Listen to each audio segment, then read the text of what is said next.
Bom dia, pessoal, tudo bem? O meu nome é Ailton e hoje nós estamos aqui com o nosso diácono William, né, que vai nos estar falando mais sobre os martírios.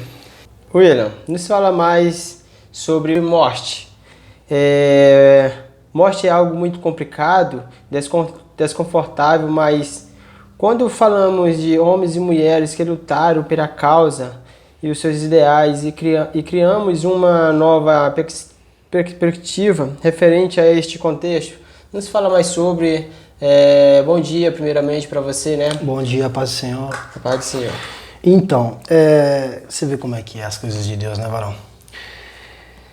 Eu fiz todo um contexto, escrevi, anotei, porque a nossa mente é falha, né? E de repente Deus colocou no meu coração para ser o mais natural possível, porque nós estamos acostumados hoje a trazer um evangelho de super-heróis, pessoas que talvez não possam demonstrar os seus erros ou as suas fragilidades, porque tem medo realmente de evidenciar suas obras na luz. Mas aqueles que são filhos da luz trazem as suas obras para a luz porque não tem vergonha disso, porque são feitas em Deus, como Jesus disse em João. E Deus não está permitindo tanto que eu siga o roteiro, Ele quer que eu siga, que eu seja natural. Então nós compreendemos através da Escritura em Gênesis que essas pessoas que morreram por um propósito, porque mártir, na verdade, vem do grego, que é martíria, né, ou martil, que significa testemunha. E nós compreendemos no Brasil, que em cima de um julgamento, que quando você é acusado de alguma coisa, você é chamado até a presença de um juiz, e se você está falando a verdade, você tem o direito de trazer de 2 até 3 testemunhas para estar testemunhando a sua causa. Testemunha, o que é uma testemunha? Uma pessoa que viu, que estava no momento e ela pode colocar em evidência, a risco a vida dela para poder defender porque você está dizendo a verdade. Então, na verdade, mártir é aquela pessoa que sabe que Jesus não é somente vivo naquela época, mas é vivo hoje. E através do meu testemunho de vida, através do que ele fez na minha vida e fará na sua e faz na sua desde que você nasceu, você crê nele e isso vem através da fé. Como o ser humano, com certeza, todo ser humano tem medo de morrer. Se você falar que não tem, e o que nós temos por mais valioso hoje é a nossa vida. Algumas pessoas, quando estão em estado de desespero de morte, dizem que os cientistas que elas ganham força, elas ganham velocidade, aquele desespero, porque a nossa carne ela tem medo desse desencarne. Porque na verdade, Gênesis vai dizer que nós somos seres, alguns vão acreditar dotados de tricotomia e dicotomia. Corpo, alma e espírito. Ou alma, corpo e espírito, como alguns acreditam. Eu creio que seja dicotômico, alma e espírito. E alma e corpo, desculpa. E o espírito é esse sopro de vida, que é o ruach de Deus, porque ruach, que é a presença ali, a vontade de Deus, o sopro divino, traz essa alma vivente habitando em um corpo. Então esse desencarne, como Salomão em Eclesiastes, capítulo 12, versículos 6 e 7, vai falar que é essa vida frágil, o homem vai chegando no final da sua vida, ele vai sentindo aquela fragilidade, ele vai ficando idoso, ele olha e fala, tudo vaidade isso, a pessoa vai começando a viver mais retrospectivamente o seu passado. Esse homem, a vida dele é como um fio de prata, porque um momento ele vai desencarnar, a carne volta para o pó, porque Adão veio do pó, nós somos Adão, nós somos pó, a terra, e por consequência desse pecado nós temos que trabalhar, por consequência do pecado, Gênesis vai dizer que entra no mundo a morte através do pecado, que o que é pecado? Desobediência a Deus. Nós desobedecemos a Deus e entramos numa condenação de ter que trabalhar, de ter que mulher sentir dor de parto, a terra ela brotaria espinhos, abrolhos, não seria mais como foi no Éden. Para não perder a linha de pensamento, esse corpo volta para a terra, de onde veio, o espírito, que é a vida, porque ele é o dono da vida. Inclusive quando Satanás tenta tocar em Jó, ele diz, na vida você não vai tocar, pode tocar nas coisas materiais, mas a vida é dele. Então o que acontece? Essa vida volta para Deus, esse espírito que está sempre pronto para viver dentro do ser humano, e a alma, que é a consciência, segue-se o juízo. Então nós sabemos que nessa tricotomia, ou dicotomia, como alguns entendem, vai ter um momento para todo mundo de morte. O que é morte? A ausência de vida. O que é vida? O corpo em movimento com o oxigênio. Ele está caminhando ali, tendo, como se fala, vai trabalhar, isso é a vida. É o desenvolvimento do corpo humano até o seu desprendimento. E Deus nos fez com essa autoridade de poder cuidar do que Ele criou. As coisas foram feitas para a gente poder cuidar e ter autoridade.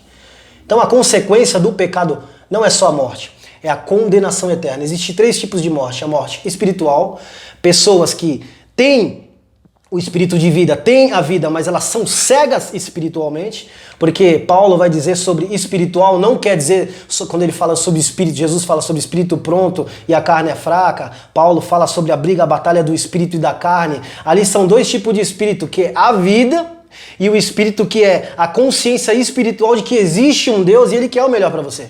E através desse Espírito, o próprio Espírito Santo vem até você e convence você de um pecado e de um juízo. Porque na verdade todos pecaram e todos foram destituídos da salvação e da glória de Deus. Porque somos imagem e semelhança dele. É interessante que esse medo de morrer, existiram profetas, existiram tantas religiões que foram criadas pelo homem e nós vimos que nenhum deles venceu a morte. Você vai chegar lá, vai ter um túmulo, vai ter lá uma lápide escrito: eis aqui Davi, eis aqui Salomão, eis aqui exemplo, né, gente? A gente não tem biblicamente afirmar que existe tal túmulo. Davi existe, que eu sei. Esses dias eu vi na internet, eu estudo bastante em relação a isso, eu gosto da história de Israel.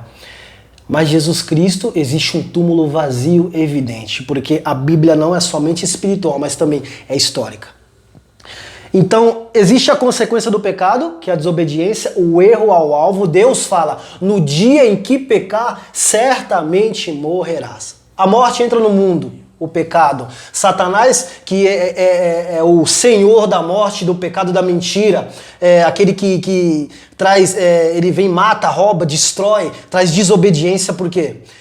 Houve uma preocupação de Deus quando diz: o homem se tornou igual a nós, ele conhece o certo, o errado, o bem e o mal, ele comeu dessa árvore. É bom que tiramos ele daqui, porque se ele comer da árvore da vida eterna, o que pode acontecer? Ele pode se tornar igual a Satanás. Alguém que é um ser que não morre, que está condenado à condenação eterna e pecou. E trouxe esse pecado original, que é a desobediência a Deus, através de algo que surgiu dentro dele, que Deus não criou. Deus sabia, mas não criou. E quando você fala de morte, a gente pensa assim, um mártir, uma testemunha de Cristo. Eu creio, amado, que a pessoa que morre, a forma expressiva, de maior expressão de um cristão na vida, a consequência de maior expressão de amor, de fé e esperança, é o mártir.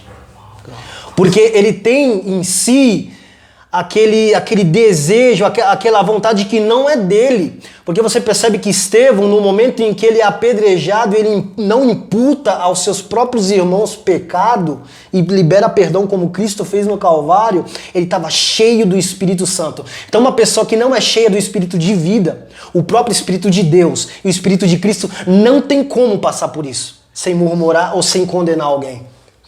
Eu quero deixar bem claro que isso é uma dádiva de Deus. Deus vai nos preparando pessoas que agora não têm medo da morte, porque a morte foi vencida e tragada pela vitória em Cristo Jesus. A primícia dos mortos que veio. E inclusive quando Jesus morre, muitas daquelas pessoas ressuscitam ali. Ele morre, mas ressuscita pessoas tirando de dentro do túmulo. E essa é a promessa que Paulo vem trazer em a primeira carta aos Tessalonicenses, capítulo 4, 13 ao 18. A carta aos Coríntios também falando sobre arrebatamento. Essa é a promessa de Cristo. Cristo, na verdade, ele tinha uma pregação, não meio que suicida, mas ele falava muito de morte.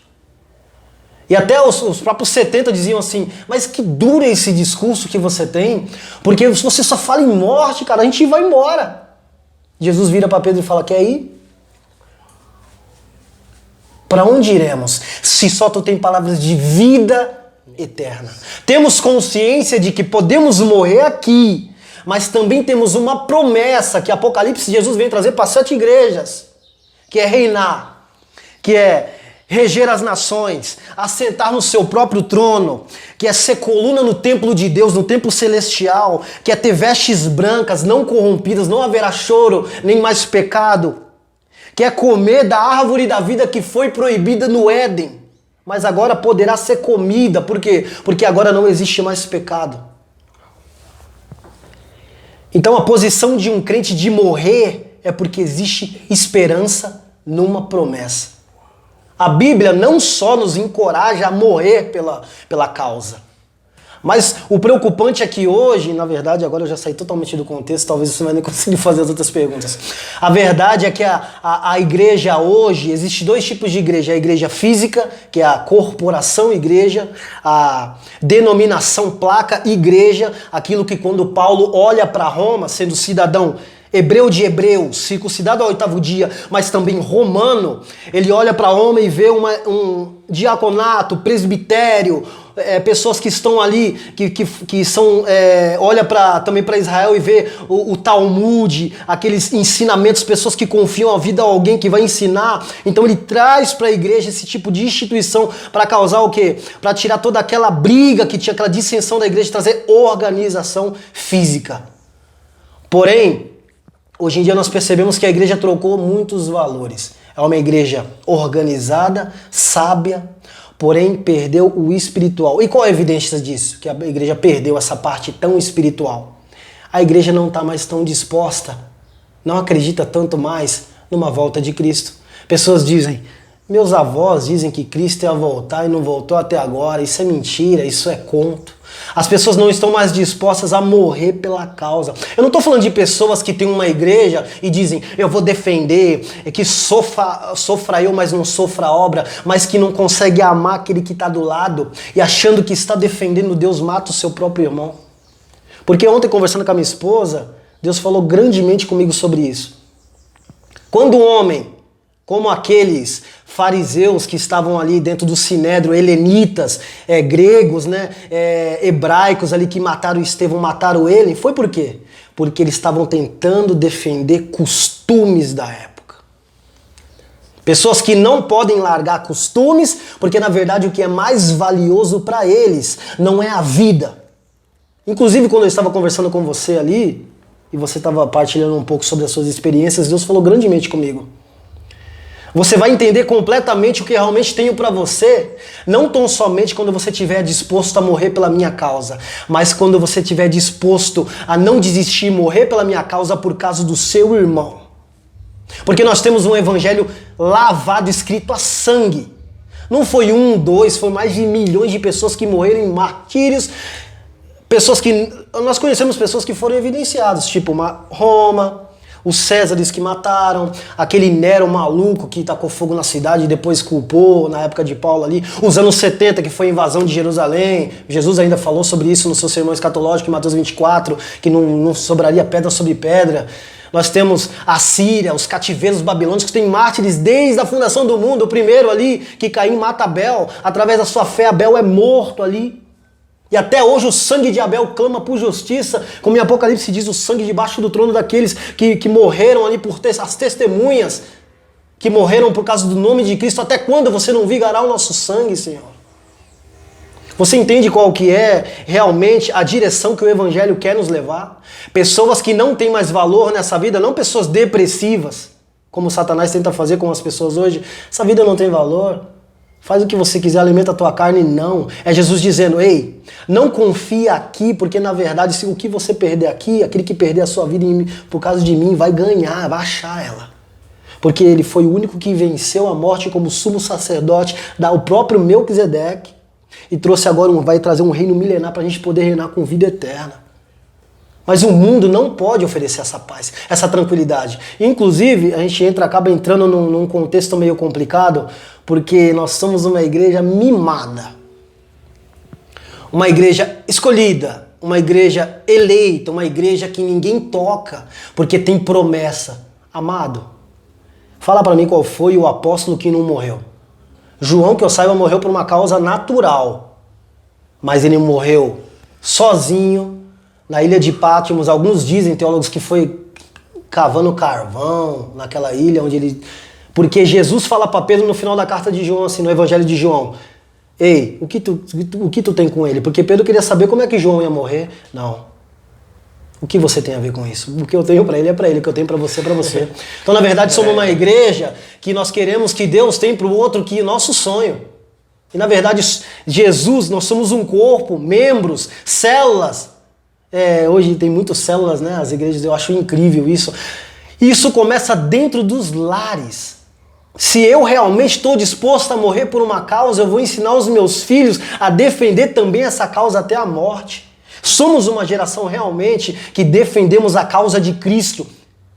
Essa primícia dos mortos, reputando até a minha própria vida, o meu lar. Quando Abraão vai até o monte e oferece Isaac, era o que era de mais precioso para ele. E Deus fala, me dá.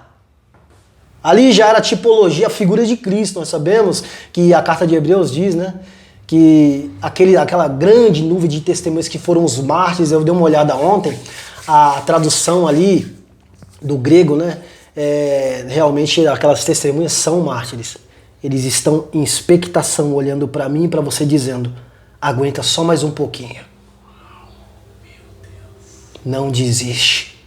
Tem pessoas vindo atrás de você, que estão olhando para você, e estão esperando que você não desista, como o próprio apóstolo diz em uma das suas cartas assim, sofra eu, mas que não sofra o evangelho. Eu tô preso, mas o importante é que o evangelho está sendo pregado, que eles preguem por egoísmo, que eles preguem por orgulho próprio, mas o importante é que o evangelho de Cristo seja pregado na terra e que as pessoas conheçam a verdade. Glória a Deus. Até a gente... Deus Então agora, pessoas que têm uma causa para defender até a morte, não se torna mais uma consequência. Porque uma das perguntas é, qual é a consequência disso? Consequência é quando você realmente não está fundamentado em algo e você não faz por amor. Porque o amor tudo suporta, ele tudo sofre, o tempo não vai deteriorar o amor. E ele vence a morte, porque foi através desse amor que o próprio Filho de Deus desceu e em silêncio, como ovelha, foi até o matador e morreu e diz, pegue a sua cruz e siga-me, negue-se a si mesmo. E como o apóstolo diz, todos os dias somos como as ovelhas reputadas ao matadouro. E a perseguição, nós temos que agradecer perseguição, porque Jesus disse, vocês serão perseguidos por causa do meu nome, serão levados às sinagogas, mas não se preocupe o que vocês vão dizer lá, porque o Espírito vai usar a boca de vocês. Glória a Deus. O mais interessante, que não agora, Jesus não está falando, a Escritura não fala mais, a maior perseguição não é o mundo contra a igreja, porque a Escritura diz que nós seríamos odiados pelo mundo. Deus fala que aquele que tem amizade com o mundo é inimigo de Deus. A maior preocupação é a perseguição da igreja contra a igreja. Membros que não querem permitir que pessoas sonhem e tenham uma vida com Deus verdadeiramente. Querem estipular limites e dizer, até aqui é Deus, passou disso é o diabo. A igreja hoje sofre, uma das perguntas é, existe uma perseguição? Se houver uma perseguição, como nós vamos nos comportar? Na verdade, o espírito do anticristo age desde Gênesis, trazendo o pecado. Tentando matar os primogênitos. Ele age, tentando não deixar que Jesus nascesse. Mas Jesus veio. Herodes vem e mata os primogênitos. Vem a morte dos primogênitos. Então, pensa comigo uma coisa. Se a igreja... Por que temos esse pensamento errôneo de que a igreja não vai passar por nada? Porque ela é a noiva que não pode sofrer nenhum dano, se a própria Escritura diz que a noiva nos últimos dias ela vai sofrer para ser limpa, purificada, porque Deus é santo, é importante que nós sejamos santos, porque se não houver santidade ninguém vai ver a Deus. Por que a igreja não pode sofrer? Porque é uma igreja mimada. Uma igreja que eu penso assim, com todo respeito, eu tenho um chamado, e só todo mundo tem que seguir o que eu quero. Mas todos têm chamado, porque João 3,16 diz, Deus amou o mundo de tal maneira que deu seu Filho unigênito. Jesus está falando com quem ali? Príncipe da lei. Aquele que deveria ser a pessoa que mais se doasse pelo povo de Israel, não só por Israel. Então Jesus diz assim, se eu falar das coisas carnais, Nicodemos, você já não vai entender. Imagine se eu falar das espirituais. Hoje nós temos uma igreja, na verdade, que não é tão espiritual como deveria ser. Sabemos que há épocas e que a igreja vai se transformando, não para pior, mas ela vai se padronizando conforme as épocas. Exemplo, nós hoje somos uma igreja mais de jovens e tem pessoas mais antigas que não concordam com certas coisas. Não estou falando de libertinagem. Não estou falando de uma igreja que faz pacto, aliança com o mundo. Mas eu estou falando de uma igreja que Deus escolhe pessoas para usar elas dos jeitos que elas são. Uma igreja que não impõe limites e não julga, mas uma igreja que ora e diz, não julgarei porque eu fui chamado para amá-los. Pastores que vão olhar e dizer, não vou segurá-lo, porque eu não tenho essa ordenança de segurar ninguém. Senhor, usa o teu vaso. Eu estou aqui como pastor para cuidar, porque quanto maior o cargo, maior o cuidado. Jesus, sendo filho de Deus, lava os pés daqueles que são menores do que ele, se faz menor como exemplo para dizer, cuide uns dos outros. Então hoje há um grito na escuridão que diz assim, cuide dos seus, porque nós estamos preocupados com os de fora e a nossa casa se perde. Crianças que não têm tempo mais com o pai e com a mãe que dizem, meu pai vivia na igreja e eu... Sendo que o primordial de Deus é a família, a constituição de Deus. Somos uma família em Cristo, adotado pelo sangue do Filho. Filho, pai, é uma família, né? Deus é tremendo porque a gente faz todo um contexto e na verdade Ele não permite que a gente seja mecânico. Porque Ele não cria robôs. A Escritura em nenhum momento vai dizer para você ser um robô. Porque se fosse assim, a samaritana não teria ido pregar para os samaritanos. Jesus sabia, por causa da separação das tribos, que não teria tanto acesso, não seria compreendido. Então, para não jogar palavras ao ar, ele vem através de uma mulher contra a lei. Conversa com ela, na verdade, ele conversa com Nicodemos, e nós não sabemos se isso é cronológico, né? E também, no capítulo 4, vai e conversa com a mulher. Primeiro conversa com o mestre da lei, que deveria conhecer a verdade, e era cego. Depois ele se vira para uma mulher que tem uma certa fé em Samaria, que é o próprio Israel, né, as 10 tribos que se dispersaram, e diz assim, ela diz para ele, nossos pais dizem que aqui é o lugar de adorar, vocês os judeus dizem que é lá, onde é? E Jesus fala, Deus é espírito, é importante que os que o adorem espírito e em verdade, não há lugar, mas ele procura os verdadeiros adoradores. Então existem pessoas que o adoram, que têm lugares, mas não é em verdade. Então o próprio Deus se vira para Israel através do profeta e diz, com a boca vocês me adoram, proferem meu nome, mas o coração de vocês está longe de mim. Eu tenho aprendido tanto, varão, porque no início da caminhada eu era fanático. Eu queria falar um pouco sobre fanatismo, que é o zelo excessivo pela religião, e isso é intolerante. Eu creio, e se você não crê igual a mim, você vai para o inferno. Eu creio, e que não está limitado ao que eu quero, condenação. Até um certo tempo Israel creu assim. O próprio Pedro diz, Senhor, entramos na cidade, pregamos o evangelho, mas eles não aceitaram. Quem é que manda fogo descer sobre a cidade? O próprio Jonas, você vai me mandar lá. Deus tem que mandar uma boboeira e dizer, Jonas, você nem plantou ela e você está preocupado com a boboeira que te traz sombra, conforto. Eu criei em Nínive aquele povo, como foi com as minhas mãos que eu fiz ele. Por que você quer que eles pereçam? Com as minhas palavras. Se o amor de Deus, o próprio Cristo, habita em mim, por que eu não posso amar ao ponto de morrer por alguém? É isso que o mundo olha e fala, a gente não quer esse tipo de evangelho porque é só da boca para fora, um evangelho cheio de teologia, mas não tem verdade. Eu quero ver quando eu estiver com fome. Tiago fala assim, Tiago, João, eu não vou dar certeza porque a gente tem que falar de verdade, né? A Escritura diz assim, se você sabe fazer o bem e não faz, você está pecando. Jesus, quando foi, o livro que o Rafa me emprestou muito interessante, que fala sobre a nova onda, né? Sobre a nova onda. E fala que quando Jesus, ele pregava o evangelho, Jesus acreditava que não só de pão vivia o homem, mas jamais ele dispersou uma multidão com fome. Epa, eles moram longe, eu não posso mandar esse povo com fome.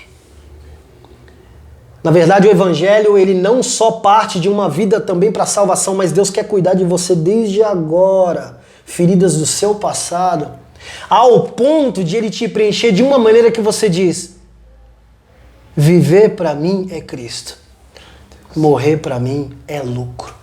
Mas a coroa da vida me espera, e eu tenho certeza disso.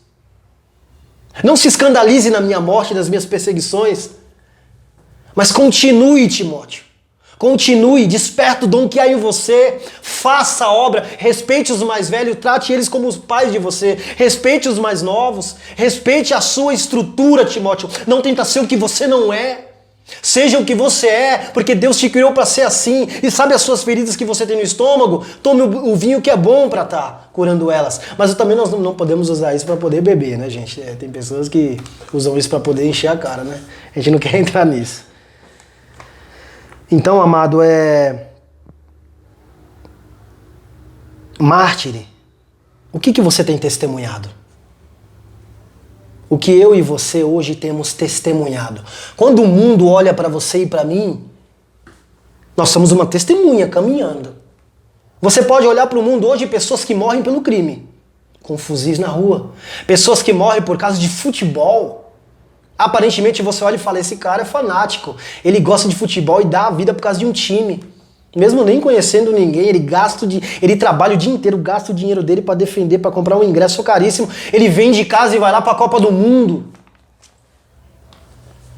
E hoje? As pessoas olham para mim e para você, elas vão ver pessoas que falam bonito, pessoas que até conhecem a Escritura, dizendo em verdade, ou em verdade eu te digo que o amor, nós temos que amar o próximo, mas na hora da ação do amor não faz nada. Pessoas estão cansadas de falar, de ouvir pessoas falando. Elas querem realmente ver ações da igreja. Porque em Atos 2 nós percebemos que a igreja crescia porque tinha tudo em comum.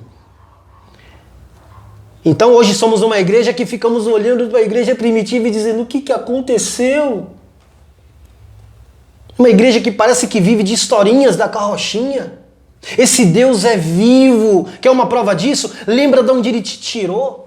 Meu Deus. Lembra das promessas que Ele te fez? Lembra que Ele te escolheu desde o ventre da tua mãe para você poder fazer algo por Ele? E vai ser aquilo que Ele tem para você, não o que o homem tem para você.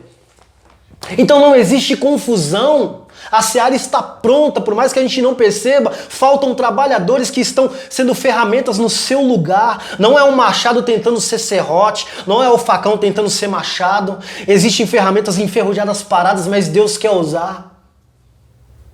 Deus, Ele quer usar cada um de nós da maneira que Ele chamou para usar. Temos uma chamada em Deus, temos sonhos em Deus. Pensa num Deus que tem o melhor, pensamentos e sonhos mais altos do que os nossos, planos maiores do que os nossos.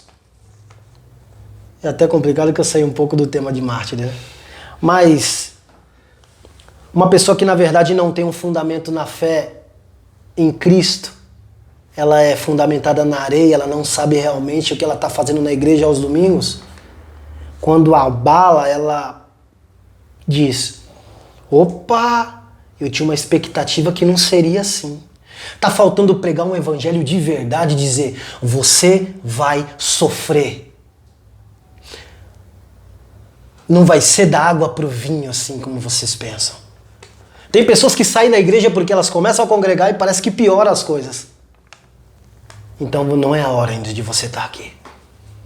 Eu conversando no meu serviço esses dias com um rapaz, ele disse, prega uma palavra pra mim, e meu sonho era pregar naquele lugar, eu não sabia como. Quando eu vi, eu já estava de pé e eu falei, e Deus falou, e aí? Você lembra do seu desejo? Eu não estou te usando. E eu fiquei tão feliz. Eu disse, eu não acredito que Deus está me usando aqui. Seria impossível. Mas quando você faz o que Deus quer, as coisas fluem. E quando você tenta fazer com as suas mãos, você acaba estragando tudo, cara. Uma das perguntas é sobre alguém que eu admire como mártir. E Atos capítulo 6 e 7 ali não tem como. Porque hoje, conversando com a minha esposa, numa boa pesquisada sobre Estevão ali, que o significado do seu nome é coroa, era alguém que tinha algo mais valioso, que era a coroa da vida. E cheio do Espírito, ele não condena e ele vê a Deus e o seu Filho. Meu Deus, isso é tremendo demais, porque ele não estava sendo morto por estranhos. Quantos de nós estamos matando pessoas do nosso lado por fanatismo? A igreja que não tem amor ainda nem conheceu a Deus. A igreja que não posso dizer tá tudo bem, posso ajudar, o que é meu é seu. Tá perdendo tempo, varão. É uma constituição com medo de ir para o inferno. É um lugar de pessoas refugiadas do mundo com medo de pecar, que ainda não tem identidade em Deus. E Deus tem dito isso para mim. Qual que é a sua identidade em mim? Eu te chamei para quê? Eu te tirei de lá para quê? Foi para fazer o que você está fazendo? Eu mandei você fazer isso? Nós nos preocupamos muito com o que as pessoas vão pensar da gente. E esse medo, tem dois tipos de medo, aquele que te paralisa e aquele que faz você ir sem pensar. Os dois não são tão bons.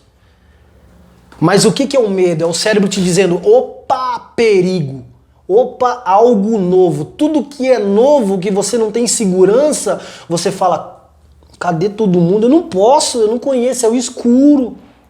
Você pode andar na sua casa todos os dias. Agora, se eu apagar as luzes, você já anda receoso. Mesmo conhecendo o ambiente. Uma hora você vai topar o pé. Então a igreja é essa que atravessa a escuridão com uma luz lá na frente dizendo, vem. Vem porque você não vai bater em nada, porque nós estamos guiando você até o alvo. Vai tropeçar? Vai. Vai acontecer de errar? O homem pode cair, mas Deus tem capacidade suficiente de levantar um homem. Porque ele chama Abraão de dentro de uma parentela de idólatras. E diz, sai da tua terra e eu vou te enviar para um lugar que você nem conhece. E fez promessas para ele. Então o que nos faz morrer por Cristo realmente é o que, não só o que ele prometeu, mas a coroa da vida e saber que nós viveremos com ele e conheceremos ele face a face, assim como ele conhece a gente. Quando eu cheguei na igreja, interessante é que eu era uma pessoa muito pentecostal. Atos 2. É fogo, e todo aquele tipo, não tenho nada contra, ainda sou pentecostal. Porém, um certo tempo, as pessoas me fizeram não ser mais assim. Você precisa estudar. Nós vemos Estevão, ele tinha sabedoria aqui, o conhecimento, porque a pregação de Estevão, do versículo 1, do capítulo 7, do versículo 1 até o 52, ele vem trazendo. Vamos lá. Ele vem trazendo Abraão. Chega em Isaac, ele passa por Jacó, os patriarcas, ele entra em José, fala da morte, fala que José renuncia o pecado, ele renuncia aquelas delícias de ser chamado filho da filha de Faraó, neto de Faraó, e ele vai e foge porque matou um egípcio. Mesmo com seus irmãos contra ele, você vai querer matar a gente? Ele vai obedecer a voz de Deus e se levanta contra aquele que achava que era o próprio Deus do Egito. Moisés. Na verdade, eu dei uma trocada com eu meio que confundo José com Moisés e no começo eu confundi Abraão com Moisés. Ele passa pelo exílio, passa pela Páscoa, deserto, a desobediência do povo, e no versículo de 51 a 53 ele pega aqueles irmãos e diz: por que vocês nunca escutaram a voz? E eu quero te perguntar, você sabe que é uma voz que age em você e diz, vai. E por que ainda a religião e os costumes nos proíbem? E nós nos prendemos a essa voz e dizemos, eu não posso largar isso daqui. E Deus está falando, enquanto você não largar isso, você não vai conseguir caminhar, porque isso nada passa de carga. Está pesado para você tudo isso. E o meu fardo é leve. O meu jugo é suave. Eu não julgo. Eu vim para salvar, não para condenar. Ele passa pela desobediência dos pais, passa em Salomão, passa em Davi. E depois que ele fala para os irmãos, face a face, mesmo os seus irmãos reconhecendo que a face dele brilhava como um anjo e lembram de Moisés descendo do véu, eles não queremos saber, mesmo que ele esteja certo. E mesmo que eles não podiam resisti-lo, eles taparam os ouvidos e disseram, preferimos defender os nossos costumes, vamos matá-lo. Mal eles sabiam que eles estavam fazendo o reino crescer. Porque dando uma boa pesquisada, eu descobri que a China, a Coreia do Norte, o Islã, o Chile, Nigéria, Paquistão, Costa do Marfim, hoje queimam igrejas. Espancam pessoas, decapitam pessoas, principalmente o Islã. São lugares onde há um tipo de governo que não permite liberdade nenhuma. E por que o Brasil acredita que isso não pode acontecer e que só a igreja do Brasil não vai passar por nada? Será que hoje os jovens que nós pregamos o evangelho passar realmente por uma frustração, porque na verdade frustração é a palavra mais correta para isso. É quando não cumpre a expectativa que eu acredito, eu imaginava que era. Isso me causa um problema tão grande em mim que eu perco a identidade porque eu vivi uma farsa. Então eu tenho que culpar alguém, eu não posso admitir o meu erro. Quem eu posso culpar? Quem está do meu lado ou o próprio Deus. Dizendo, você não disse que era assim? Você disse que ia vir me buscar e não deixar eu passar por nada disso. O livro que o irmão me emprestou, eu vi uma coisa muito linda que aquele apóstolo das ruas lá, o profeta das ruas disse, que ele conversando com uma moça, ele descobriu que ela nem conhecia, ela não tinha intimidade. Você sabe aonde você vai conseguir essa confiança? No quarto. Para quem você tem contado os seus problemas? Para quem você tem confiado a sua vida? Porque nós temos costume, o mundo tem, isso é um costume que vem desde os nossos avós, de contar os problemas para as pessoas que não têm como resolver. Você tem um problema no seu casamento e você vai e partilha com uma pessoa que está pior do que você, ela diz, então separa, você é novo. Então vai embora, por que você está passando por isso, você é bobo. E na verdade nós não nos viramos para o Espírito Santo de Deus, a própria presença do Senhor, aquele que nos sela para a salvação e que nos une a Cristo e ao próprio Pai, que habita no Filho, que habita em nós, e dizemos, nos ajuda. Deus quer sinceridade. A verdade é que a igreja não caminha, mas não tem curas porque não tem pessoas que realmente são verdadeiras e adoradores e que adoram em espírito, que dizem, Senhor, eu sou errado, admito, mas me ajuda. Não tenho que intimidade com o seu Deus, porque Deus não quer só salvar, Ele quer compactuar com você a sua vida, Ele quer fazer parte, Ele quer reinar dentro de você e transformar você. E isso é perfeito. E quando eu olhei para isso, eu disse, meu Deus, eu perdi tempo. Eu achava que porque de domingo eu estava lá, eu achava que porque eu já decorei vários textos, porque eu admirava quem guardava vários textos de mente. A história de Israel é fascinante, todo tipo de teologia é legal, muito bonito, porém teologia é o que você conhece sobre Deus e o que você conhece é só de ouvir. Você não tem experiência. Como uma testemunha vai testemunhar o que não vive? Como alguém pode testemunhar o que ouviu de outro? Testemunha é aquela que viveu. É aquela que Jesus, quando vim do Ocidente ao Oriente, como um trovão, um raio, uma luz, todo olho verá e Ele vai mandar os seus anjos buscar os seus. Aqueles que Ele vai olhar diz, tenho o selo do Espírito do meu Pai, o meu Espírito, que é o amor. Vem, porque aquele que não tem amor não tem como. A luz não se mistura com as trevas. As pessoas que têm certeza da salvação são cheias do amor de Cristo. Não adianta eu me enganar dizendo, sou salvo, sou crente, eu aceitei Jesus, minha casa está salva. Há uma transformação no caráter do homem para Deus habitar nele.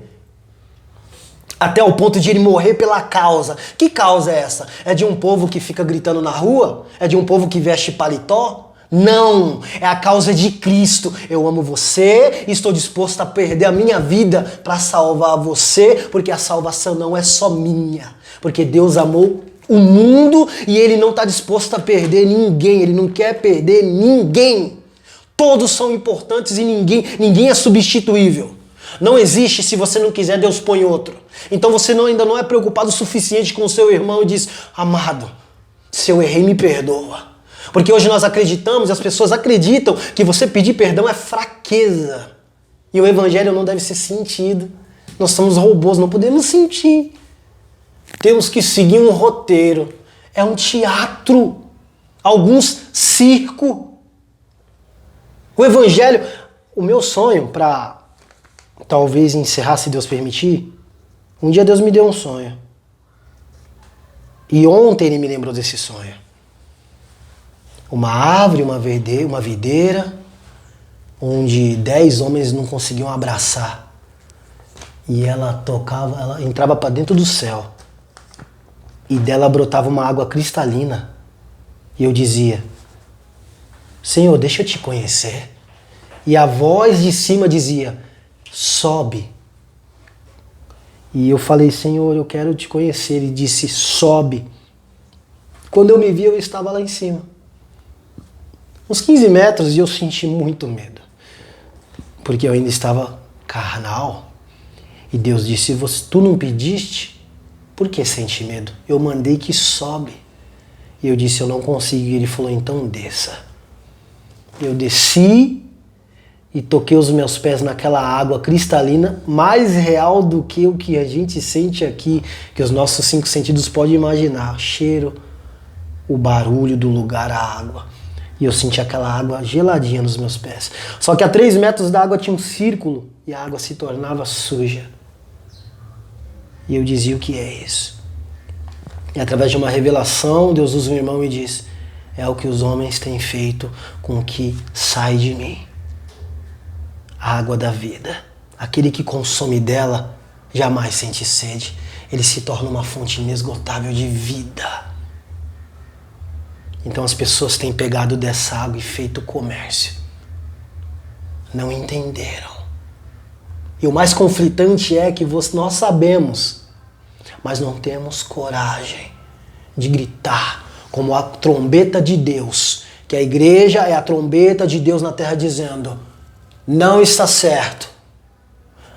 Nos mostra o que é certo. Nós queremos a verdade, porque só a verdade pode libertar e causar salvação. Então acontece que cegos continuam guiando cegos para a cegueira. São feridos, machucando pessoas e causando feridas. Orgulhosos que não têm a capacidade de quebrar o seu orgulho para poder se rebaixar e perceber que ele é o menor. Pessoas que querem as primeiras cadeiras e não têm a capacidade de sentar nos últimos bancos. Pessoas que com as suas vestes enormes, cheias de vilipitérios, balançam as suas vestes e dizem: eu tenho o segredo da salvação, eu sou a ponte até Deus. E na verdade são cegos guiando cegos, porque a ponte até Deus é o próprio Jesus Cristo. E Ele não julgou ninguém. Qual é o evangelho realmente que eu tenho vivido, amados? Que você tem vivido? Porque você sabe que arde em você um chamado. Você sabe que você e eu, nós não estamos aqui por nada. Tipo, eu vim perder um tempo aqui, eu vou na balada curtir. Não. Isso é para tampar uma enorme cratera dentro de nós, que é a ausência daquele que no Éden nós deixamos para trás por causa de ouvir outros. E continuamos repetindo a mesma história de Eva. Ah, foi a serpente. Ah, é porque ele não deixa eu ir. E Deus: mas não te disse eu? Vai que eu tô com você. Por que ainda tens medo, Pedro? Não pediste para vir sobre as águas? Por que agora temes? Eu não estou aqui? Porque na verdade ainda não houve uma entrega. E quando existe a entrega, existe o mártir. Aquele que se encontrou em Deus e disse: não tenho mais nada de valioso aqui. Eu estou disposto a ir. Como o próprio Paulo, o apóstolo, diz: eu queria muito mais valioso para mim é estar contigo, Senhor. Mas se é importante que eu fique um pouquinho mais por causa de amor a eles, tá bom. Sabe, como a igreja hoje pode pregar tanta coisa assim, prosperidade, coisas físicas, e a gente olha para os próprios apóstolos e nós não vemos pessoas tão... Jesus não foi no Sinédrio buscar 12, ele foi na beira do mar. Prostitutas, viúvas, sabe, órfãos. É esse povo. Enquanto isso, seus irmãos diziam: você come com pecadores? Ele não estava nem aí para Ibope. Diziam: vamos te constituir rei. Os próprios irmãos: se tu é tão assim que nem você está falando, então vai lá e grita que você é o Messias, o seu rei. Ele: Porque ele sabia que o reinado dele não é aqui, eu não tenho nada com esse mundo, e aquele que reina no mundo está se aproximando, não tem nada comigo. O evangelho, a igreja, somos eu e você em comunhão, sem rosto. Porque quando as pessoas olham para nós, eles veem Jesus, o rosto de Cristo, que é o cabeça do corpo. E nós somos essas microcélulas, ou componentes, ou membros, aqueles que estão fazendo parte de um corpo que não existe placa, que não existe denominação, que não precisa destruir cultura, que não precisa destruir vidas, ao invés de dar vida, destrói vidas. E diz, tudo que você faz é errado. Mas é aquela que tem respeito de dizer, vem partilhar o pão conosco, porque aqui existe amor. E as pessoas vão olhar e dizer, uau, é o que eu precisava. Eu não sou qualquer um. Eu sou imagem e semelhança dele. E ele é o rei. É o rei que vem, olha para o seu reino e diz, tá faltando alguma coisa. Cadê a minha criação? Vou descer e buscar. Eu vou preparar as mesas para eles. E eu mesmo vou servir cada um. Aqueles que foram embora, eu vou olhar e dizer que estão pródigos, que não souberam administrar o que eu entreguei. Mesmo que os que estão na casa vão olhar e não vão considerar como irmãos, eu vou dizer, vem. Vem porque eu estou de braços abertos na cruz do Calvário para você, para colocar um anel no seu dedo, novas vestimentas, fazer uma aliança com você no meu sangue, novas sandálias para você poder não machucar os teus pés. Eu vou cuidar de você. E sabe aquele bezerro melhor? Eu vou dar para você. Sabe por quê? Porque nada me separa de você, porque o amor que eu tenho por você, o mundo não pode separar, nem altura, nem profundidade, nem largura, nada. O pecado, eu abomino o pecado que há em você, porque eu sei que você erra, mas eu amo você mesmo sendo pecador, e eu estou disposto a morrer por você de novo, se for preciso, todos os dias. Eu fiz para você para ser meu, para me adorar, não como um objeto de idolatria por obrigação, mas por amor a mim, porque tudo aquilo que eu gosto, você também gosta, porque nós temos intimidade com isso. Nós compactuamos da mesma coisa, porque tudo que é meu é seu, filho.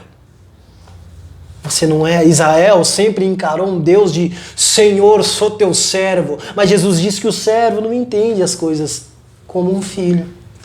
Então Jesus disse, vocês são filho. E aquele filho que está disposto a ir para o campo e dar a vida pelo outro filho. E não deixar ele comer as bolotas. E correr atrás e dizer, irmão, pai, eu vou atrás dele. Não aquele que diz, estou fazendo a minha parte, eu tenho a minha parte do bolo e cada um com o seu problema. O céu não vão haver divisões, amada.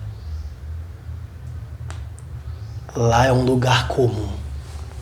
A cidade celestial vão ter as 12 portas e faremos parte de um reino e trabalharemos para o Senhor. Trabalharemos 12 tribos, 12 portas para um reino só.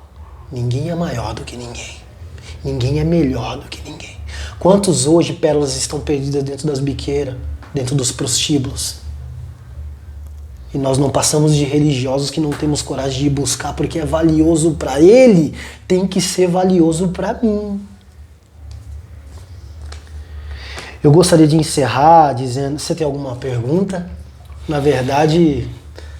Não, acho que não. Você já... Mas fique à vontade para estar falando mais. É porque... Um certo dia, conversando com Deus e estudando a Escritura, Deus disse para mim assim, filho, Ele me mostrou um teólogo, doutor em divindade, e o seu filho adoecia.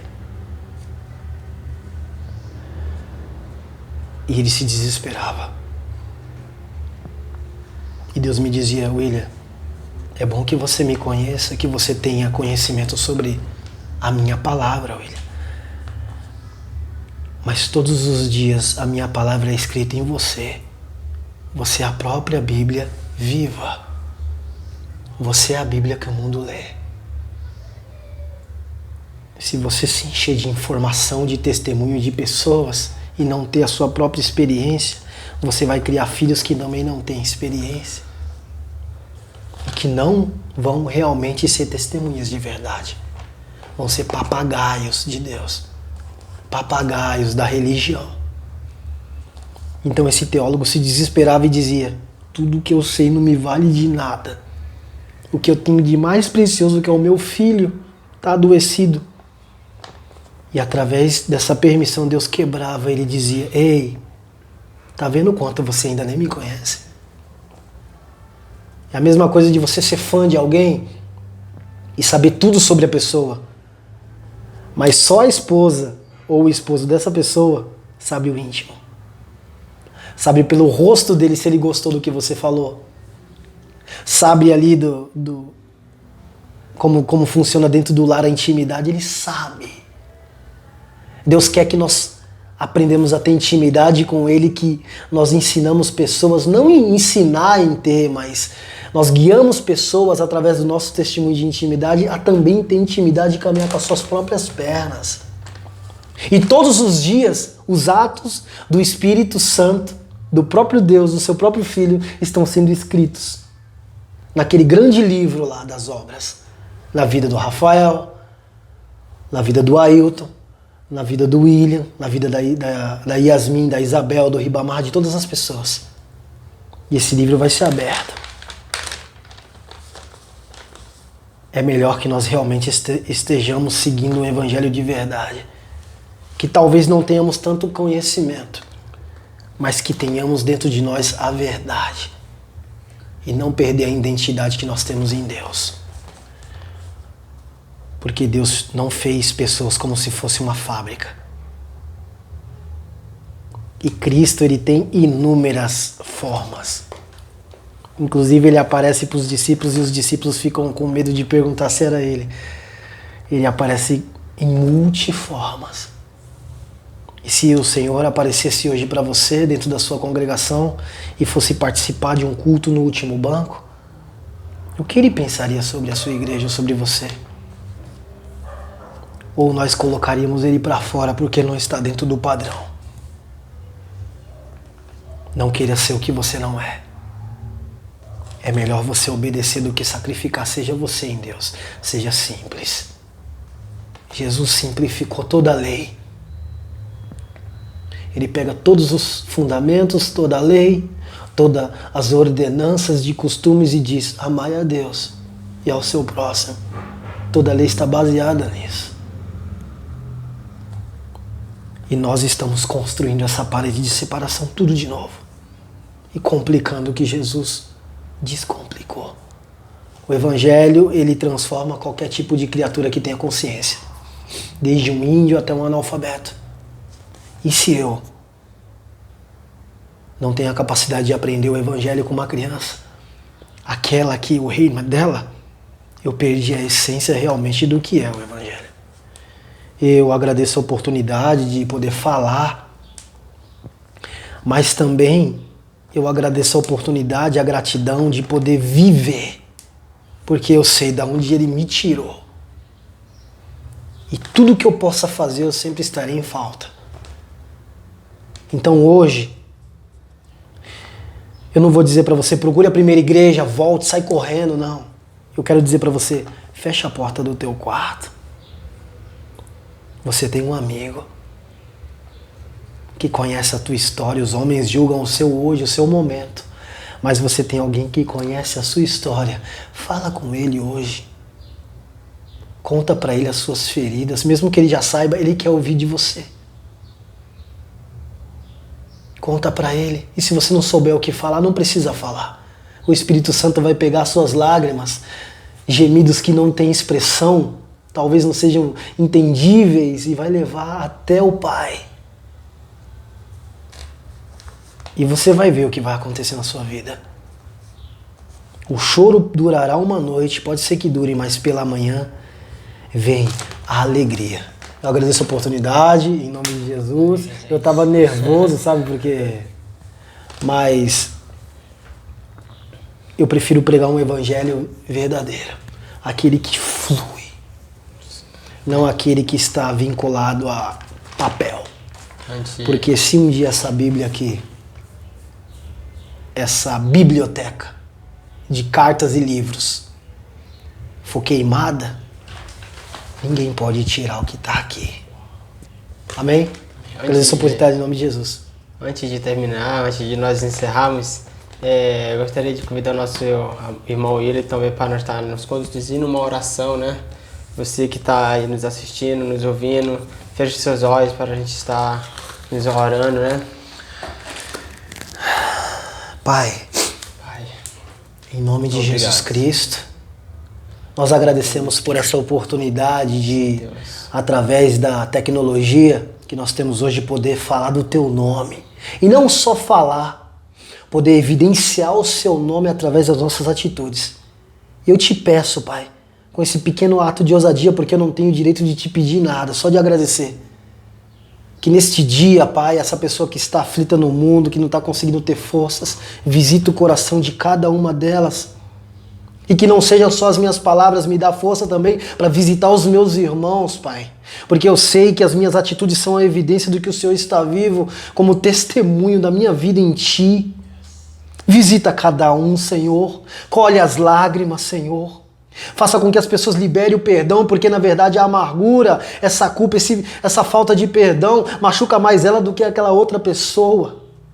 Faça com que ela tampe essas brechas, porque o Satanás trabalha com legalidade para entrar nos lares.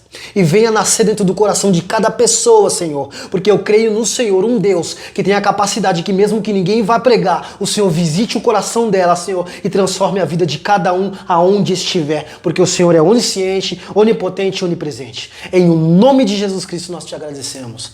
Amém. É isso aí, galera.